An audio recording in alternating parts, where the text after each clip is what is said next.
세상에 떠도는 기묘한 괴담들. 첫 번째 이야기, 무당이 구슬하고 친구는 배신한 소름 끼치는 실외괴담. 중학교 3학년 때였습니다. 당시 H 중에 재학 중이었고, 그날은 환경 미화 심사로 인한 준비를 하던 날이었습니다. 저는 하필이면 미화부장이었기에 사소한 일들을 해야 했습니다.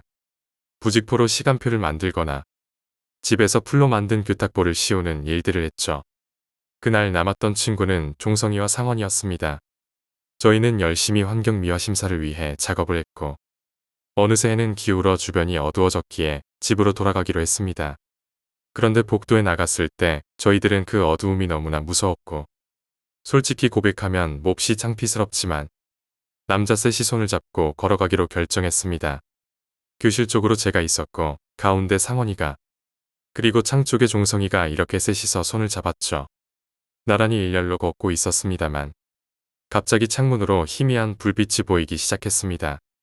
전 그게 아래층 교무실의 불빛이 위로 비치는 것이라 생각했기에 아무렇지도 않게 생각했습니다만 갑자기 종성이가 빠른 속도로 걷기 시작했습니다. 저희들은 무서워졌고 전 종성이 쪽을 힐끔힐끔 쳐다보기 시작했는데 무섭게도 교무실의 불빛이 저희를 쫓아오는 것이었습니다. 그 불빛은 뿌연 구름이나 안개 같았고 정확하게 종성이의 옆에 위치했습니다. 그리고 바로 그때 기괴한 소리가 들리기 시작했습니다. 기익하는 소리는 흡사못으로 유리를 긁는 소리나 분필로 칠판을 긁는 그런 소리처럼 들렸습니다. 그 소리는 계속하여 저희를 따라왔고 얼굴이 하얗게 질린 채 걷는 종성이를 힐끔힐끔 쳐다보며 저 역시 빨리 걷고 있었습니다.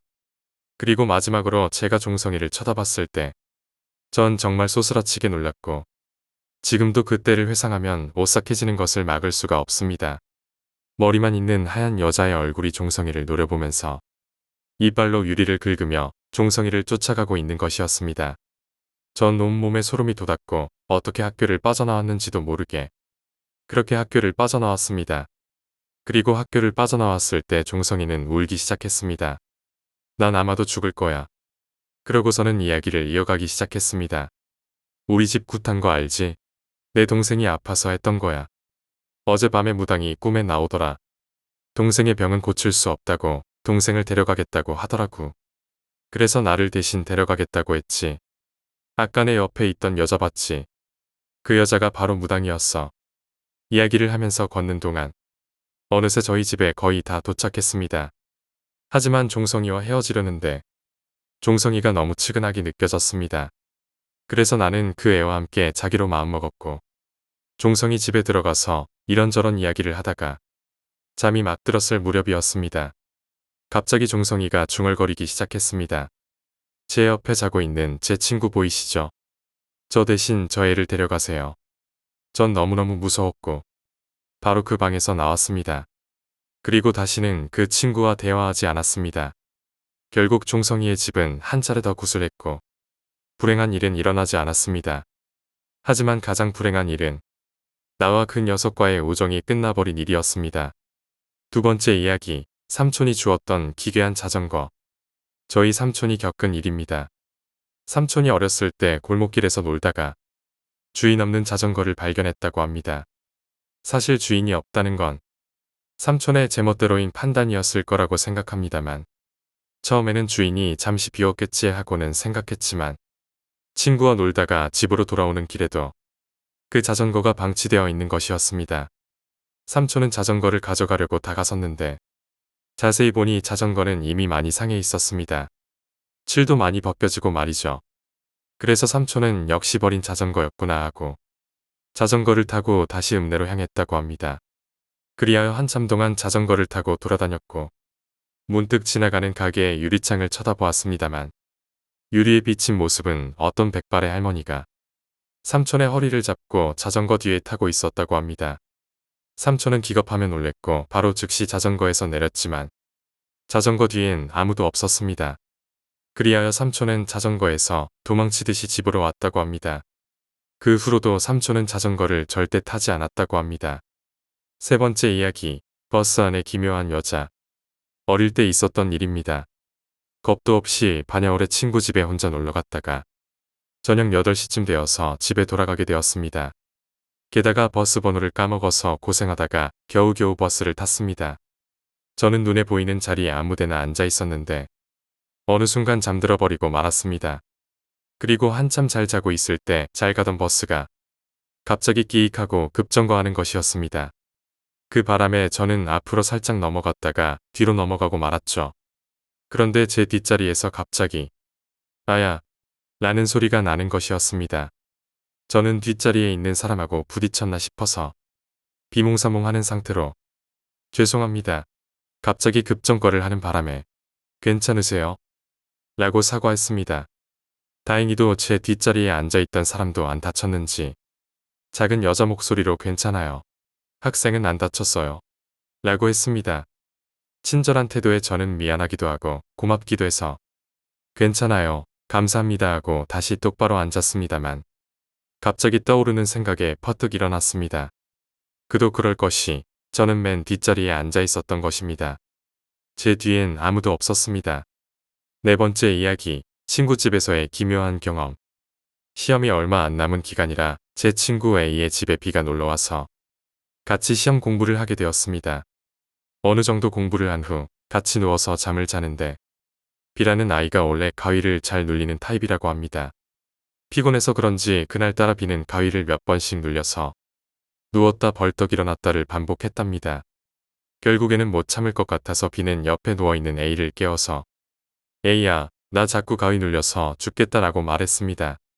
그러자 제 친구 A가 B의 등을 쓸어주며 괜찮아 라고 말해주었다고 합니다.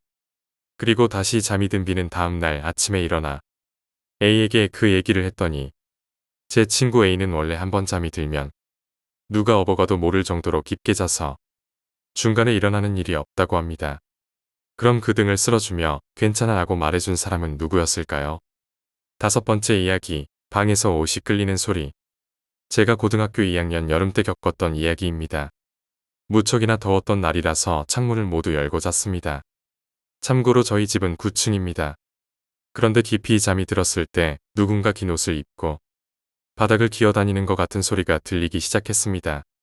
소리는 5분 정도 계속됐고 저는 너무나 무서워서 소리가 나는 쪽을 돌아보지도 못했습니다. 그 소리는 바로 옆에서 계속 나는 터라 저는 손가락도 하나 까딱 못한 채 그저 소리가 멈추기를 기다리는 수밖에 없었고 그러다가 누군가 다가오는 소리에 아빠가 옷을 찾으러 왔나 보다 라고 생각하며 아빠야? 라고 물었습니다. 순간 소리는 멈추었고 저는 아빠가 갔나 보다 라며 다시 잠을 잤습니다. 하지만 다음날 아침 침대에서 일어난 저는 소름이 쫙 끼쳤습니다. 제 방문은 잠겨져 있었습니다. 제 방은 안에서 잠그고 안에서 못 들어오는 그런 구조입니다. 그렇다면 그들은 어디로 사라졌을까요? 여섯 번째 이야기, 기묘한 종교괴담. 이것은 25년 전 내가 고등학교 3학년 때의 이야기입니다.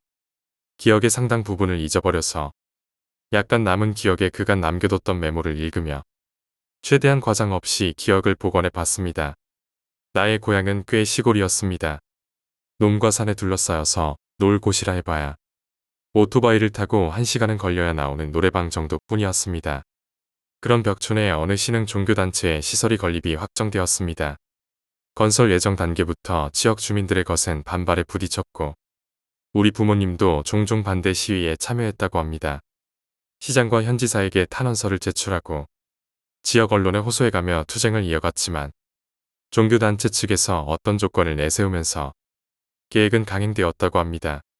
그 조건에 관해서는 현지에서도 온갖 소문과 억측이 나돌았는데 아마 인구 감소로 인해 재정 적자에 시달리던 현에 거액을 기부했을 것이라는 게 공통된 추측이었습니다. 지자체가 돈에 눈이 멀어 주민들의 반대를 무시했다는 것이었죠.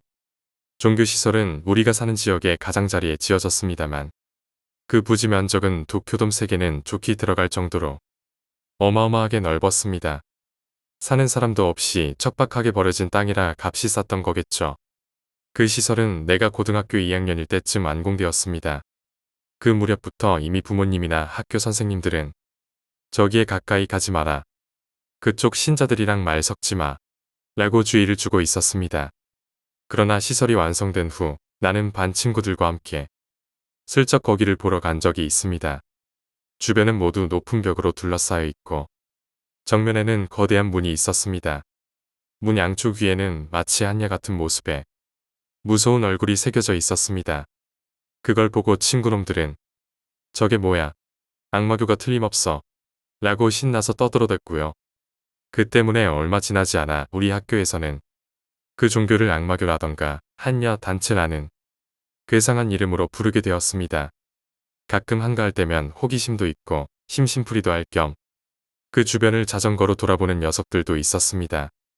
하지만 기묘하게도 그럴 때마다 신자가 되었건 시설 관계자가 되었건 사람의 모습을 본 적은 한 번도 없었습니다. 그렇게 전혀 인기척도 없는 데다 딱히 문제가 일어나지도 않다 보니 건설 단계에는 시위까지 하며 반대했던 마을 사람들도 점차 그 시설에 대해 관심을 잃어갔습니다. 고등학교 3학년이 된 후 다들 그 시설에 관해 까먹어가고 있을 무렵이었습니다. 어느 날 같은 반 A가 저기에 담력 시험을 하러 가볼까? 라고 말을 꺼냈습니다. 부모님이 그러던데 악마교 건물에 예쁜 여자가 드나든다더라. 매일 가게에 물건을 사러 온다던데 라는 것이었습니다. A네 집은 지역에서 그나마 가장 큰 슈퍼마켓을 운영하고 있었습니다. A의 말에 따르면 그 악마교 사람들이 매달 3만원어치씩 쇼핑을 해가서 부모님이 무척 신나 있다는 것이었습니다. 엄마 아빠 말로는 거기 사람들 착하고 좋은 사람만 있대. 별로 무섭지도 않을 것 같은데 한번 가볼래? 나는 물론이고 다른 녀석들도 딱히 놀 곳도 없는 동네에서 하루하루 지루하게 시간만 때우고 있었으니 그 제안은 무척 흥미로운 것이었습니다. 다들 신이 나서 그럼 한번 가보자 라는 분위기가 되어 담력 시험을 하러 가게 되었습니다. 멤버는 나랑 같은 반이던 친구 4명과 저 그리고 후배 2명까지 해서 남자만 7명이었습니다. 고등학교 3학년쯤 되면 몸도 다 크고 세상에 무서울 게 없습니다. 게다가 7명씩이나 있으니 별로 무섭지도 않더라고요. 다들 가벼운 마음으로 놀러가는 기분이었습니다. 집합 장소는 시설 근처에 있는 문 닫은 누추구. 내가 도착할 무렵에는 이미 4명이 도착해 있었습니다. 하지만 그로부터 30분이 지나도록 친구 1명과 후배 1명이 오지를 않아 결국 우리는 5명이서 출발하게 되었습니다. 시설 근처에 자전거를 세워두고 걸어서 문 앞으로 갔습니다. 잡담을 나누며 문 앞에 섭니다. 거대한 문 앞에 서자 문에서 한참 떨어진 시설 안의 건물 한 곳에 불이 켜진 게 보였습니다. 다들 낄낄거리며 농담을 건네고 있는 와중에 친구 씨가 이거 이래서는 안에 못 들어가잖아 라고 말하자 그러자 A가 말하길 내가 다 알아놨지.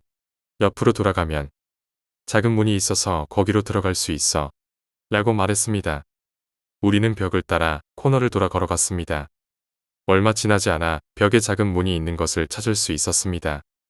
A가 손으로 문을 밀자 안으로 문이 열렸습니다. 사람 1명이 겨우 지나갈 정도 크기의 문으로 5명이 차례로 걸어 들어갔습니다. 그 후엔 랜턴을 켰다 껐다 하면서 건물 앞에 공터를 빙빙 돌았습니다. 작은 목소리로 속삭이다가 아무것도 없어서 너무 시시했던 나머지 시설에 가보기로 했습니다. 부지 않은 정문에서 시설까지 100m 정도. 아무것도 없는 공터였습니다. 그 앞으로는 큰 건물이 3개가 늘어서 있었습니다. 잘 기억은 나지 않지만 괴상야릇한 디자인의 외관이었습니다.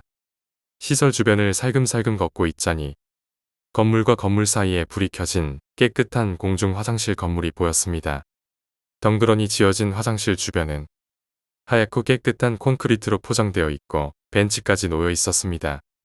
난데없이 A는 우리 조금 쉬자 라고 말을 꺼냈습니다. 하지만 다른 아이들은 들키면 위험하니까 빨리 한 바퀴 돌고 가자 라고 말했죠. 하지만 A는 벤치에 앉아 담배를 피우기 시작했습니다. 그럼 한 대만 피우고 갈까? 다들 그 자리에 앉아 담배를 피웠습니다. 그러자 A가 나 화장실 좀 갔다 올게 라고 말하더니 그 화장실 안으로 들어갔습니다. 잠시 뒤 A가 화장실 안에서 여기 재밌는 거 있어 라고 작은 목소리로 말을 걸었습니다. 몰래 안으로 들어가 보니 A는 이거 봐, 이게 뭐 같아 보이냐? 라며 화장실 칸을 가리켰습니다. B가 화장실이잖아 라고 대답하자 A는 문을 열어봐 라고 말했습니다. B는 투덜대며 문을 열었습니다. 문을 열자 어째서인지 안에는 지하로 내려가는 계단이 있었습니다. 우리는 그제야 이게 뭔가 이상하다는 걸 눈치챘습니다. 애시당초 A의 언동이 계속 수상했습니다. 갑자기 담력 시험을 제안한 것도 그렇고 옆에 있는 문을 알고 있었던 것, 화장실 문을 일부러 열었던 것까지. 나는 A에게 너 설마 여기서 똥 싸려고 그랬냐? 라고 물었습니다. A는 대충 말을 돌린 후 밑에 내려가 보지 않을래? 라며 묻기 시작했습니다. 나는 당연히 거절했습니다. 그러자 A는 잠깐 내려가 보는 것뿐인데 뭐가 그리 무섭다고 그러냐? 라고 놀리듯 말했습니다. 하지만 내게는 그저 A가 나를 도발하려는 것으로 밖에는 들리지 않았습니다. 아래로 어떻게든 끌어들이려고요. B 역시 나도 안 갈래. 돌아가자. 라고 말했습니다. 하지만 다른 두 사람은 왠지 재미있을 것 같은데 잠깐 내려갔다 올까? 라며 A에게 동조하기 시작했습니다. 그리고 세 사람은 계단 밑으로 내려갔습니다. 나와 B는 화장실 안에서 기다렸습니다. 화장실 주변은 건물로 둘러싸여 있고 건물에는 창문도 잔뜩 있었기에 밖에 나갔다가는 들킬지도 모른다는 생각에서였습니다. 왠지 일부러 우리를 여기에 데려온 것 같은 느낌이 들어. 라고 B가 말했죠. 저와 같은 생각이었습니다. 그 후 나는 B와 함께 이제 어떻게 해야 할지, 만약에 들키면 어쩔지 등에 관해 이야기를 나눴습니다. 5분가량 지날 무렵 얘네 너무 늦는 거 아니야? 라며 슬슬 나도 B도 화가 나기 시작했습니다. B는 그냥 우리끼리 돌아갈래? 라고 말을 꺼냈지만 2개 있던 랜턴을 다 계단 밑으로 간 녀석들이 가져가 버린 터였습니다. 이 어둠 속에서 그 작은 문을 찾는 건 너무 힘들 것 같다는 생각에 우리는 마지못해 계속 기다리기로 했습니다. 그런데 멀리서 발소리가 들려오기 시작했습니다. 저벅저벅하고 여러 사람의 발소리가 멀리서 들려왔습니다. 나도 B도 갑작스러운 사태에 잔뜩 긴장했습니다. 한순간에 주변은 팽팽한 긴장감으로 가득 찼습니다. 발소리는 멀리서 들렸기에 어느 방향에서 들리는 것인지도 알 수 없었고 지금 밖으로 뛰쳐나가면 주변 구조도 모르는 우리는 길을 잃을 위험이 컸습니다. B는 상당히 당황하고 있었습니다. 나 역시 속으로는 심장이 터질 것만 같았지만 이리로 오는 게 아닐 수도 있을 거야. 오면 안으로 숨자. 라고 말했습니다. 하지만 발소리는 확실히 우리가 있는 화장실 쪽으로 다가오고 있었습니다. 그 순간 B가 갑자기 계단이 아닌 다른 칸의 문을 밀었습니다. 그러나 어째서인지 그 칸도 그 옆 칸도 문이 열리지를 않습니다. 발소리는 대략 15m 부근까지 다가왔습니다. 직감적으로 나는 그 사람들이 분명히 화장실까지 올 것이라 느꼈습니다. B 역시 나와 같은 예감을 한 듯 했습니다. 나도 B도 그 자리에 딱 굳은 채 서 있을 뿐이었습니다. B는 어쩔 수 없네. 내려가자. 라고 말했습니다. 저 정체 모를 계단으로 내려가는 것만은 너무나도 싫었습니다. 하지만 화장실 안에는 숨을 곳도 없고 뛰쳐나간다 하더라도 어둠 속에서는 길을 잃은 채 그대로 잡힐 것만 같았습니다. 심야의 종교시설에 숨어 들어왔다는 특수한 상황 때문에 판단력이 떨어져 있었던 것인지도 모릅니다만 발소리가 화장실 근처에 다가오자 나와 B는 발소리를 죽이고 계단을 내려가기 시작했습니다. 콘크리트로 된 계단은 의외로 짧아서 10단 정도 내려가자 바닥이 나왔습니다. 칠흑 같은 어둠에 아무것도 보이지 않았지만 나보다 앞에서 걷던 B가 앞을 더듬더니 문을 찾아 열었습니다. 그 안에는 방이 있었습니다. 천장에는 오렌지색 꼬마 전구가 몇 개 달려 있어서 방 전체가 옅은 오렌지 빛에 잠겨 있었습니다. 나와 B는 방 안에 들어가 문을 조용히 닫았습니다. 방 안을 둘러보니 다담이 15장 정도 크기에 아무것도 없는 콘크리트 방이었습니다. 다만 방 가운데에 커다란 원형의 물체가 매달려 있었습니다. 설명하기는 힘들지만 거대한 철제 훌라후프 같은 게 세로로 매달려 있는 듯한 모양새였습니다. 그 훌라후프는 무척 거대해서 방의 양쪽 벽에 닿을 정도였습니다. 하지만 우리는 그런 걸 신경 쓸 겨를이 없었습니다. 우리를 쫓던 발소리는 예상대로 화장실에 들어온 듯 했습니다.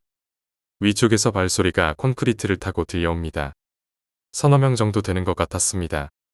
우리는 계속 움직이지 않고 문 앞에 가만히 서 있을 뿐이었습니다. 곧이어 뭐라 말하는 것인지 알 수 없는 말소리가 들려왔습니다. 무언가를 논의하는 것 같기도 하고 저마다 무슨 말을 중얼대는 것처럼 들렸습니다.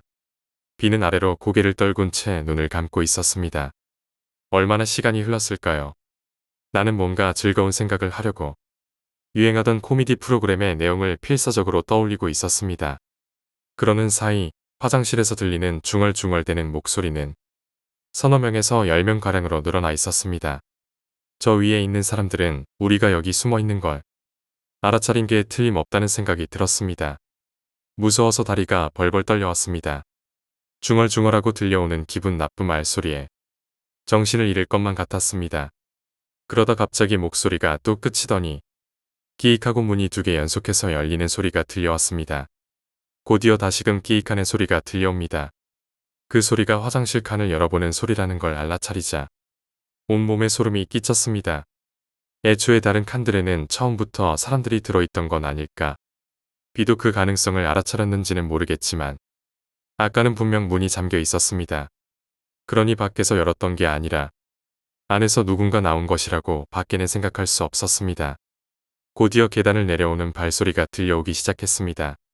공포와 인내심의 한계였습니다. 계단을 내려오는 데는 15초도 채 걸리지 않습니다.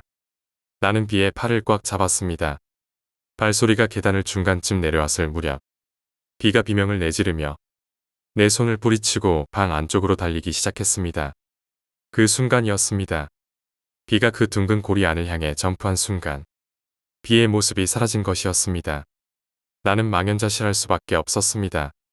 눈앞에서 비가 사라지는 것을 보며 나는 공포 때문에 뭘 어떻게 해야 할지 아무 생각도 할 수 없었습니다. 문과 훌라후프 사이에서 나는 그저 멍하니 서 있었습니다. 차라리 밖에 있는 사람들에게 사과해야겠다는 생각이 머리를 가득 메웠습니다. 죄송합니다. 함부로 들어와서 정말 죄송합니다. 그렇게 말해야겠다는 생각뿐이었습니다. 곧이어 뒤에서 문이 천천히 열렸습니다. 열린 문 틈에서 일부러 그러는 듯 얼굴만이 슬쩍 나타납니다. 왕관 같은 걸 쓰고 있는 노인이 얼굴만 내민 채 나를 보고 있습니다. 만면에 웃음을 띄운 채로 말이죠. 할아버지인지 할머니인지는 알 수 없었지만 긴 백발의 왕관을 눌러 쓴 주름투성이의 노인이 얼굴 가득 미소를 지은 채 나를 보고 있었습니다. 그 얼굴은 지금까지 본 적 없는 아기에 가득 찬 미소였습니다. 한눈에 나는 이건 제대로 된 인간이 아니구나 라는 생각이 들었습니다. 결코 내가 사과를 해도 그걸 받아들이지 않을 것 같았습니다. 노인의 그 소름 끼치는 얼굴을 더는 보고 싶지 않다는 생각으로 비처럼 훌라후프 안으로 뛰어들었습니다. 눈을 뜨자 나는 병실에 누워 있었습니다. 머리는 멍해서 뭐가 뭔지 하나도 알 수가 없었습니다. 팔에는 주사바늘이 박혀 있고 몸에 기운이 하나도 없어 누워 있을 뿐이었습니다. 어떻게 겨우 상반신을 일으키는 데만도 3분은 좋게 걸렸던 것 같습니다. 창 밖을 보자 아름다운 노을이 지고 있었습니다. 방에는 나 말고 다른 사람은 없었습니다. 나는 아무 생각 않고 그저 멍하니 앉아 있었습니다. 얼마나 시간이 지났을까요? 잠시 후 철컥하고 문이 열리더니 간호사가 나타났습니다. 간호사는 나를 보고 깜짝 놀란 듯 눈을 휘둥그레 뜨더니 그대로 방을 뛰쳐나갔습니다. 그래도 나는 그저 멍하니 앉아 있을 뿐이었습니다. 의사 몇 명이 방으로 들어와 내게 말을 건넸지만 나는 여전히 멍한 상태였습니다. 하지만 시간이 지남에 따라 천천히 의식이 선명해지기 시작했습니다. 의사가 말하길 가족분들에게 연락을 드렸어. 너는 오랫동안 잠을 자고 있었단다. 하지만 걱정하지 않아도 돼. 이제 괜찮을 거야. 라며 알 수 없는 말들을 늘어놨습니다. 일어난 후에도 시간의 감각은 돌아오질 않아. 얼마나 시간이 흘렀는지는 모르겠지만 어머니인 듯한 사람과 젊은 여자가 울면서 병실로 들어왔습니다. 하지만 그 사람은 우리 어머니가 아니었습니다. 어머니를 자처하는 여자는 다행이야 라며 울면서 기뻐하고 있었습니다. 젊은 여자아이는 나를 보며 오빠, 잘 돌아왔어. 라며 쓰러져 울었습니다. 하지만 내게 여동생은 없습니다. 3살 많은 대학생 형은 있지만 여동생 같은 건 없었습니다. 저는 누구세요?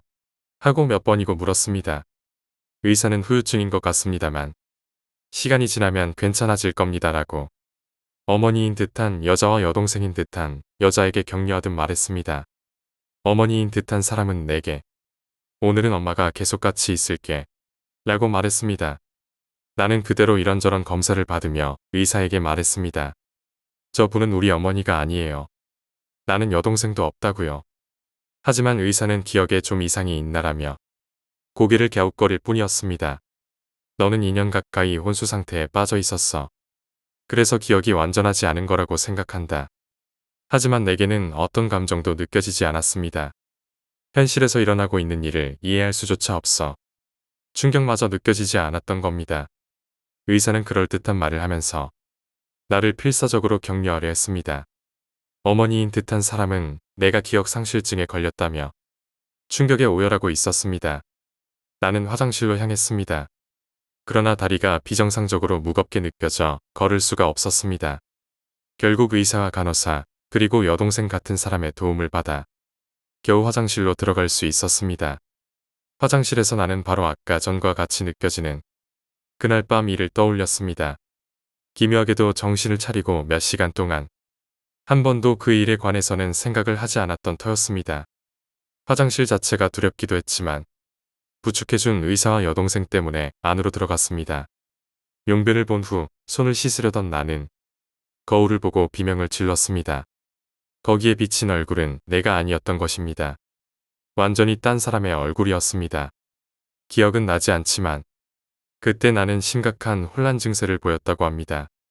그 후 나는 그대로 한 달가량 입원해 있었습니다.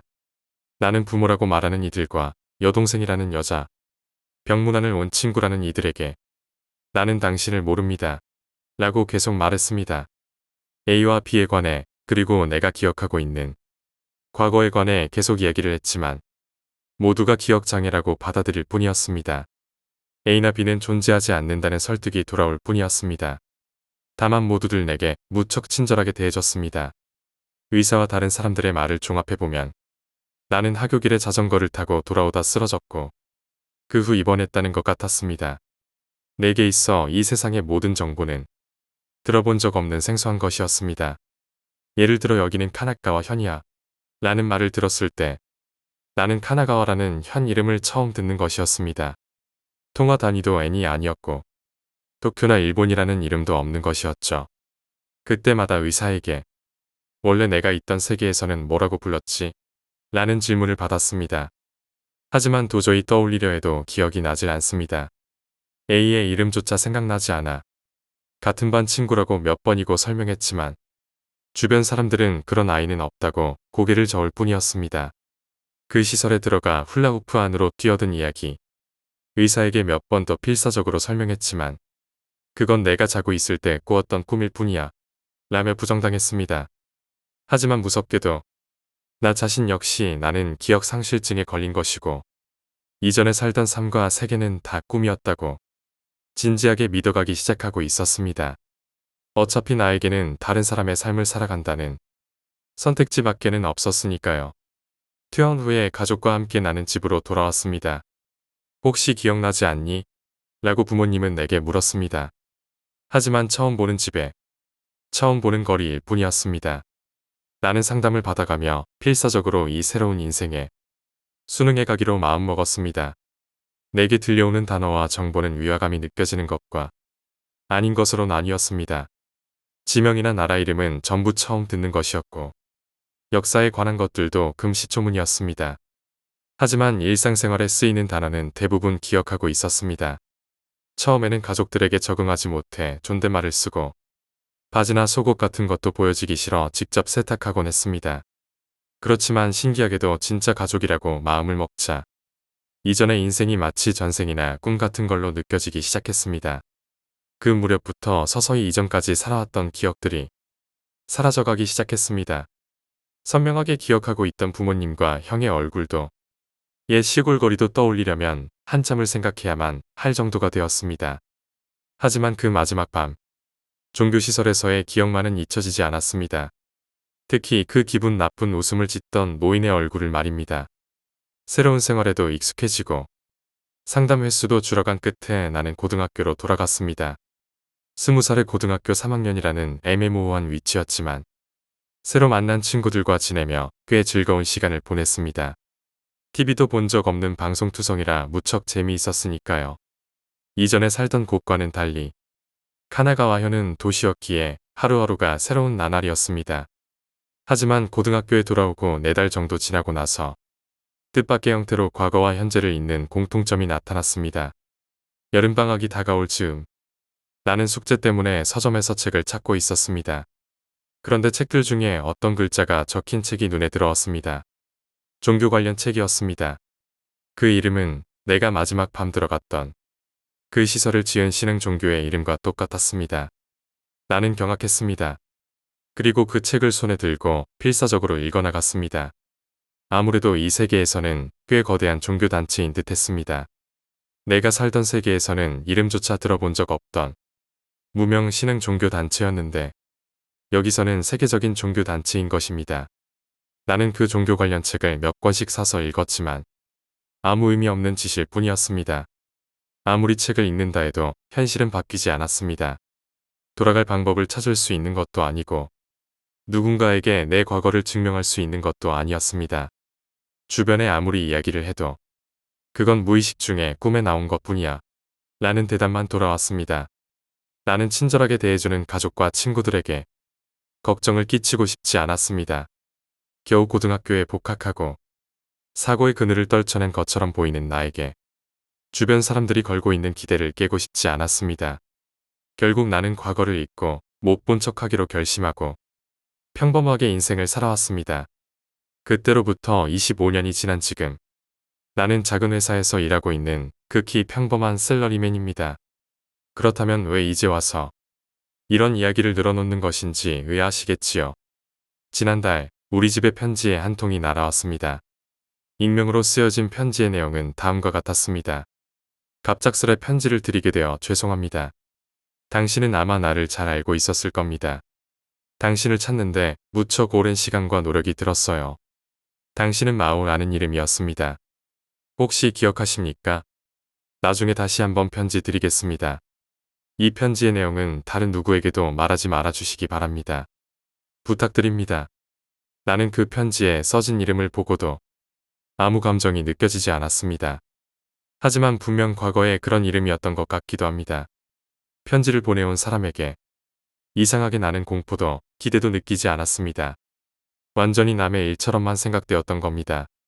그리고 그 사람은 지난주 두 번째 편지를 보내왔습니다. 당신이 알고 있는 내 이름은 츠카기입니다. 혹시 기억하고 계십니까? 아무래도 여기에는 나와 당신만이 있는 듯합니다. 이번 달 25일 저녁 7시에 역 앞으로 꼭 와주셨으면 합니다. 당신에게 급히 전할 것이 있습니다. 꼭 혼자 와주시길 바랍니다. 내겐 츠카기라는 이름을 봐도 그것이 누구인지 전혀 기억이 나지 않습니다. 하지만 나는 그를 만나러 갈 생각입니다.